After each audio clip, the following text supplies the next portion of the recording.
One more observation about the buttonhole, this in response to a question asked by one of the viewers about the characteristic of the buttonhole in a box pleat kilt. And here we have a kilt, forget the tartan, Chisholm, I think, and it's the older style 4-yard box pleat kilt. Now, when we put a buttonhole in a box pleat kilt, because of the fold back, the double fold, we have two folded pieces at the seam there.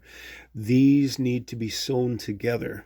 These here, the green, between my two fingers that you see there. Because if they're not sewn together, the tip of the strap will tend to stray into the gap between them. So I'm going to sew that down, and this will be done. I don't believe, I would need to be convinced that buttonholes were used in the 4-yard box pleated kilts of the Napoleonic era. And that simply because these kilts, the material was recycled. It would be the full width of the cloth. And at the end of the first quarter, the first 3 months after issue, the seams would be unpicked. The cloth would be turned inside out and sewn up again. And then at the end of the second quarter, it would be unpicked, turned top to bottom and sewn, so that they would get 4 periods of wear in a year.